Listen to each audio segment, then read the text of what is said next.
Por que os humanos são tão mais fracos que os macacos, mesmo sendo considerados os animais mais inteligentes do planeta? Essa pergunta pode parecer simples, mas a resposta envolve evolução, biologia e até decisões que o nosso próprio corpo toma sem que a gente perceba. E para entender isso de verdade, vale começar com um caso real que deixou muito claro o quão absurda pode ser a força desses animais. Em 2009, nos Estados Unidos, um chimpanzé chamado Travis, que já era conhecido por participar de comerciais e programas de televisão, protagonizou um dos ataques mais violentos já registrados envolvendo um primata em cativeiro, quando ele atacou uma mulher próxima da sua dona em Stamford, Connecticut. E o que aconteceu ali não foi um simples ataque de animal, foi algo extremamente brutal, a ponto de chocar até equipes de emergência acostumadas com situações graves, porque durante o surto, o chimpanzé causou danos severos no corpo da vítima, destruiu completamente o rosto dela, arrancou partes e deixou sequelas permanentes.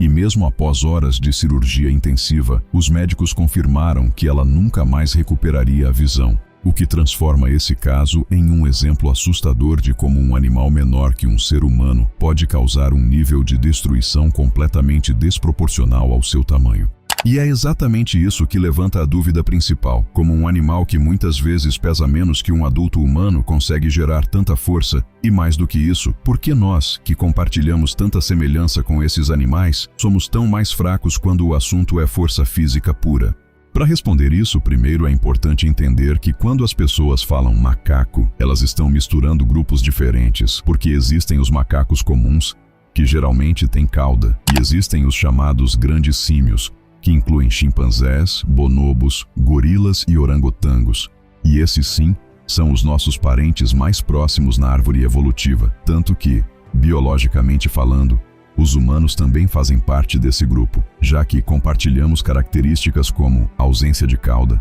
maior complexidade cerebral e uma estrutura corporal semelhante, o que torna a comparação entre nós e eles ainda mais interessante, porque apesar dessa proximidade evolutiva, existe uma diferença enorme quando o assunto é força. Chimpanzés, por exemplo, são um dos casos mais estudados, e mesmo não sendo os maiores entre os grandes símios, eles já demonstram uma vantagem física impressionante em relação aos humanos, porque em testes controlados foi observado que eles conseguem puxar praticamente a mesma carga que um adulto humano, mesmo tendo um corpo menor, o que já indica que, proporcionalmente, eles são mais fortes, e essa diferença não se limita apenas aos braços, já que as pernas deles também são extremamente potentes, permitindo movimentos rápidos, saltos eficientes e deslocamento ágil tanto no chão quanto nas árvores. E quando a gente fala de bonobos, que são parentes diretos dos chimpanzés, essa diferença continua evidente,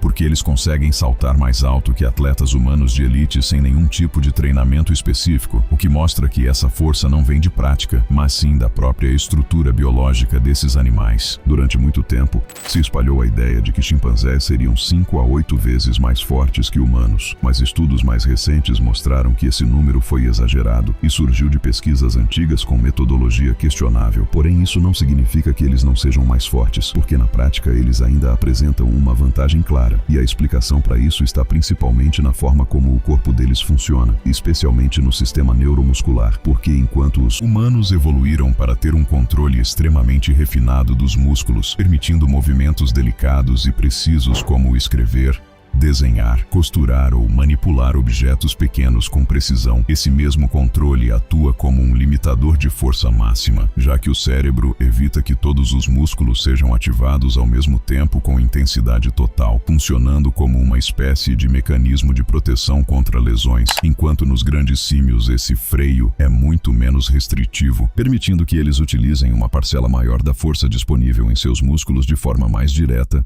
e explosiva. Além disso, existe também uma diferença importante na composição muscular, já que chimpanzés e outros grandes símios possuem uma proporção maior de fibras musculares de contração rápida, que são responsáveis por gerar força e potência em movimentos curtos e intensos, enquanto os humanos possuem uma distribuição mais equilibrada, favorecendo resistência e controle, ao invés de força bruta, o que explica por que conseguimos realizar atividades prolongadas com mais eficiência, mas não conseguimos competir em explosão de força com esses animais. E isso fica ainda mais evidente quando a gente analisa outras espécies dentro do grupo dos grandes símios, porque conforme o tamanho aumenta, a diferença de força se torna ainda mais absurda. Os orangotangos, por exemplo, vivem nas florestas tropicais da Indonésia e da Malásia e passam a maior parte da vida nas árvores, o que exigiu uma adaptação extrema do corpo deles ao ambiente, resultando em braços extremamente longos e musculosos, capazes de sustentar o peso do corpo por longos períodos enquanto se movimentam entre galhos. E essa adaptação não só aumentou a resistência, como também elevou drasticamente a força, permitindo que eles levantem cargas muito pesadas com relativa facilidade, algo que seria impossível para um humano sem auxílio. E além disso,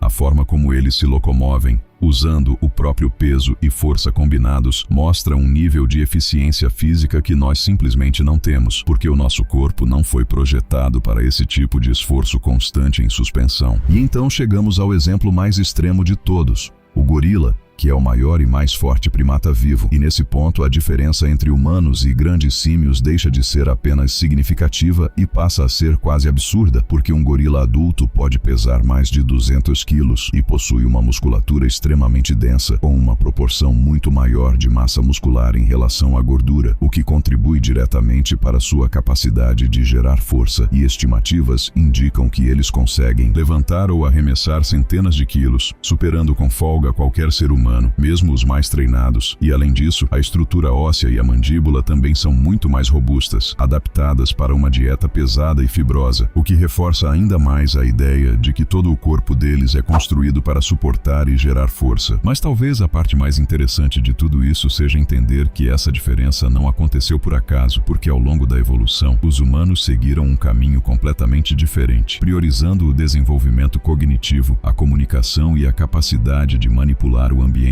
ao invés da força física, o que resultou em um corpo menos potente, mas muito mais versátil em termos de habilidades, permitindo a criação de ferramentas, o desenvolvimento de tecnologia e a construção de sociedades complexas, enquanto os grandes símios permaneceram extremamente eficientes em sobreviver, usando força, adaptação física e comportamento social, o que mostra que não existe exatamente um melhor, mas sim estratégias diferentes de sobrevivência. No fim das contas, a resposta para a pergunta inicial é simples, mas ao mesmo tempo profunda. Porque os macacos são mais fortes que os humanos não porque são superiores, mas porque evoluíram com prioridades diferentes, enquanto nós abrimos mão de força bruta para ganhar precisão e inteligência. E isso acabou moldando completamente o tipo de espécie que nos tornamos. E talvez seja exatamente por isso que conseguimos construir civilizações inteiras, mesmo não sendo os mais fortes fisicamente. Porque no jogo da sobrevivência, força é importante, mas saber usar o cérebro